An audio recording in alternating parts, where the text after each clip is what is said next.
The government, the parliament and the protesters.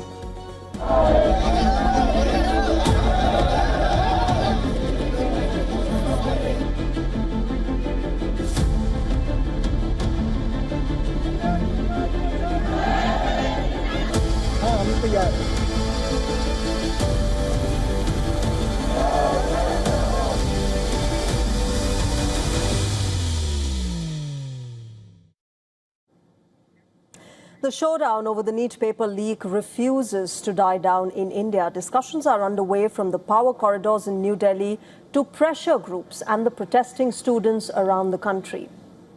Despite all this, the deadlock continues over the resignation of the Union Education Minister Dharmendra Pradhan. The leader of the opposition in the Lok Sabha, Rahul Gandhi, is going to Gandhi Smriti in central Delhi. He's joined by prominent leaders, including the Congress chief, Mallikarjun Kharge, the Congress Parliamentary Party chairperson, Sonia Gandhi, and TMC MPs Kalyan Banerjee and Mahua Moitra.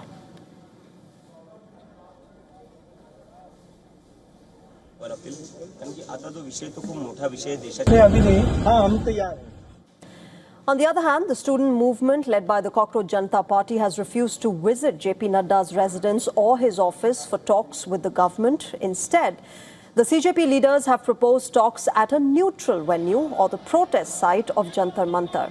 Earlier, remember, Union Minister Jitendra Singh had reiterated that the government is ready to hold a discussion with the cockroach movement's representatives at JP Nadda's residence or office. Since last afternoon, or since yesterday afternoon, in the last 24 hours, there have been as many as four offers made to the student representatives for a dialogue. We are still waiting for the response. So once again, I very humbly, on behalf of the government, invite you to come forward and hold a dialogue. The government has agreed to address the issue, but still there is no confirmation on Dharmendra Pradhan's resignation. Prime Minister Narendra Modi has vowed strict punishment for those involved in the paper leak. In fact, in a post on X, the Prime Minister said that nothing is above the welfare and the future of youth. He has promised to set up fast-track courts to try and ensure stringent punishment for the perpetrators of the paper leak. Reacting to the Prime Minister's remarks, Rahul Gandhi launched a sharp attack on the centre. He accused the government of shielding those who are responsible for what he called the complete capture and destruction of the country's education system. He reiterated the three demands: Dharmendra Pradhan's resignation, an apology to the students, and action against those who've assaulted the students. A familiar face has now stepped in to support the students' protest. Anna Hazare, social activist who, remember, spearheaded the anti-corruption protest back in 2011. He's written a letter to the Prime Minister. Anna Hazare has requested the government to avoid using excessive force under any situation and demanded the resignation of the Education Minister, Dharmendra Pradhan. Apart from this, Anna Hazare also observed a silent protest from his residence in Maharashtra in support of the protesting students all around the country. The Parliament, meanwhile, has failed to hold any proceedings for a fourth consecutive day today of the monsoon session. The opposition parties staged protest inside the Parliament, demanding Dharmendra Pradhan's resignation. Voices of support for the students also rose from India's Supreme Court today, where several lawyers, including prominent human rights activist Indira Jaisingh, launched Save Democracy, Save Constitution campaign. They also recited the preamble of the Constitution outside the Apex Court. Meanwhile, Sonam Wangchuk is continuing his hunger strike from the Medanta Hospital, and protests are continuing at Jantar Mantar, where students have been participating in a sit-in organized by the Cockroach Janta Party. Talks remain stuck on three major demands: compensation for the kin of the students who committed suicide because of the paper leak, Dharmendra Pradhan, the Union Education Minister's resignation, justice for the students who faced police violence.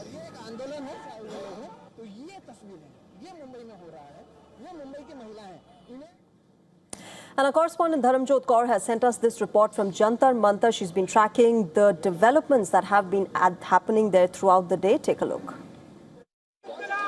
The first and the last conversation that the CJP had with the government was on July 20th. Ever since then, The centre has now said that they have forwarded 3 proposals for conversations with the representatives of the Cockroach Janta Party. But the CJP leaders are saying that they have not received any direct communication from the government and that they want the representatives and the senior leadership to meet them at a neutral point. So this is standoff number 1 between CJP and the centre. Standoff number 2 is at the Parliament, where 4 days of the monsoon session have only been adjourned. There's been a lot of chaos in Parliament, but no real talk, no real debate between the centre and the opposition parties with respect to education reforms in the country. The biggest sticking point for all of these things is the resignation of the Education Minister Dharmendra Pradhan. Will the centre move on that demand at all is the big question. And if it does not, what is the recourse for the protesting youth over here and for the opposition parties to try and find a middle ground and find a permanent solution? Here at Jantar Mantar with video journalist Abhishek, this is Dharmendra for WION World is One. All right, before I get in my guest on the show, let me quickly cut across to Gandhi Smriti, where Rahul Gandhi has reached. He's joining the protesters as well as other prominent leaders who are present there to extend their support to the young protesters.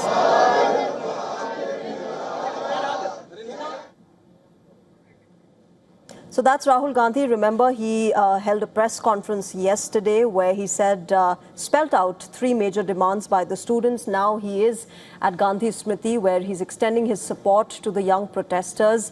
And he's been very vocal as far as Dharmendra Pradhan's resignation is concerned, and also demanding an apology from Prime Minister Narendra Modi. All of these days, remember, the Congress has extended its support, but Rahul Gandhi came a day after those massive Sansad Chalo protests had happened, where there was a lot of clash and conflict that took place between security forces and the protesters. Now, of course, Rahul Gandhi and other Congress leaders present there, along with a lot of supporters of this protest. Of course, the CJP leader, the man who's been leading these protests, Abhijit Dipke, had informed in the morning that he has high fever and that he's going to be away for some time from the protests.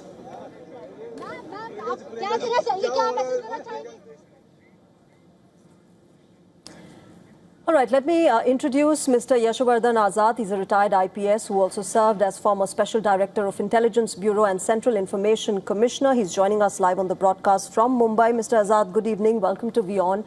Can I start by asking you how you see this from purely, a security point of view? There have been clashes, there's been conflict, but how do you now see this moving forward, considering the fact that 24th July is the day when CJP has also called for nationwide protests?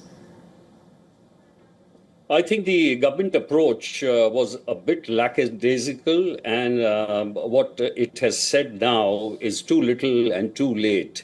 Even the Prime Minister's response has been too little and too late.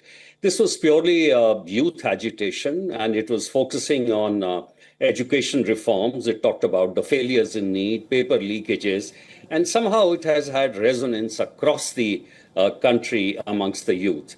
Of course, there have been opposition parties trying to join in, but it's purely a youth agitation.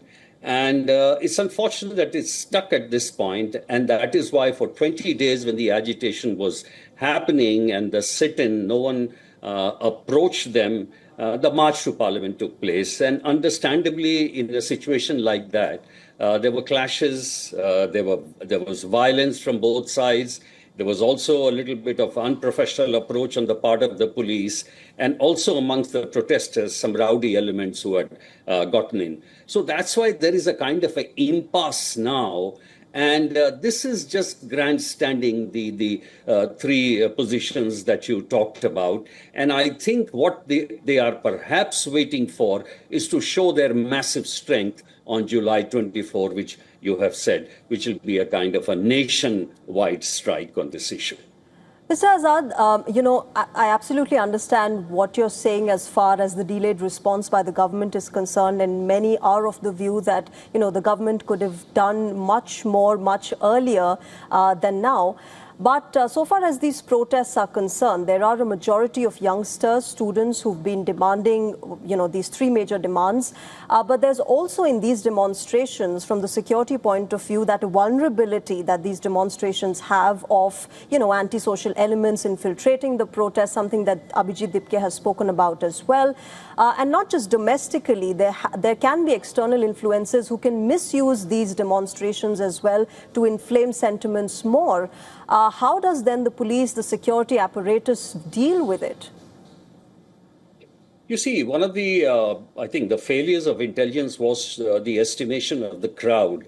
No one expected that a crowd of more than 50,000, almost a lakh, would be coming onto the streets from all sides. And that was a failure of intelligence.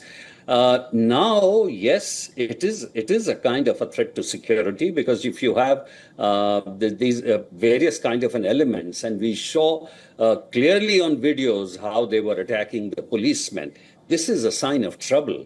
And this, of course, the leadership of the CJP has to ensure that these rowdy elements do not get into the picture. That's a difficult thing, and therefore the police job also becomes more difficult. You see, the CRPF was in, and I'm sure the intelligence officials are busy trying to, ferret out any of the outsiders with outside linkages and all that. But yes, that is something which has to be kept into mind seriously. All right, so we'll have to be, on high alert as far as vested interests misusing these demonstrations are concerned. There are genuine concerns that students have. And let's wait and watch what happens tomorrow. The situation does remain on the edge, not just in the national capital, but the entire country. I leave it there. Mr. Yashovardhan Azad, thank you very much, sir, for joining us and sharing your perspective. Thank you. All right, with that, let's also take a look at how parliamentarians belonging to opposition as well as the ruling alliance are reacting to this entire saga. Take a listen. The time for him to take responsibility. Now is the time for him to take responsibility for his actions. It is him who is getting people beaten up. Under his nose, there are 152 papers have leaked in 10 years. 152 papers have leaked. Not one conviction, zero convictions. Zero convictions. बच्चों पे FIR कर रहे हैं, आप क्या fast track court करोगे? जो सबसे जो दायी है, जो इसका रिस्पॉन्सिबल है, वो तो एजुकेशन मिनिस्टर है। प्रधानमंत्री बोले कलेक्टिव रिस्पॉन्सिबिलिटी ले, हम क्यों कलेक्टिव रिस्पॉन्सिबिलिटी ले? मंत्री प्रधान है, मंत्री आपका, सरकार आपकी, पेपर लीक आपने करवाया, तो हम कैसे रिस्पॉन्सिबिलिटी ले? अगर फास्ट ट्रैक कोर्ट की जरूरत नहीं है, आज सबको पता है Dharmendra Pradhan is responsible.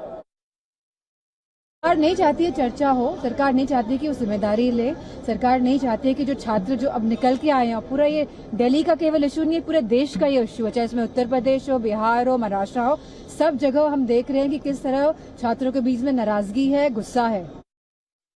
After having agreed and you come to the house, but you disrupt saying, no, I have one more condition, I have a third condition. What is your intent? You want this discussion? You want to question the government? No, it seems as if you're not interested in discussion. You don't want the facts to come out. You don't want to question the government. You clearly want to go on making politics out of it. You're not genuinely for the students. The government's position on the issue is very clear. We are in favor of the students and we are fully sympathetic to the genuine demands of the students. The government is also keen to initiate a root and branch reform of the education system. Yes, if you want debate and discussion, then you will play a positive role. If you are avoiding a parliamentary debate, then you start putting conditions after conditions. Whatever the opposition party has to make demands or suggestions, they can make it during the participation in the debate.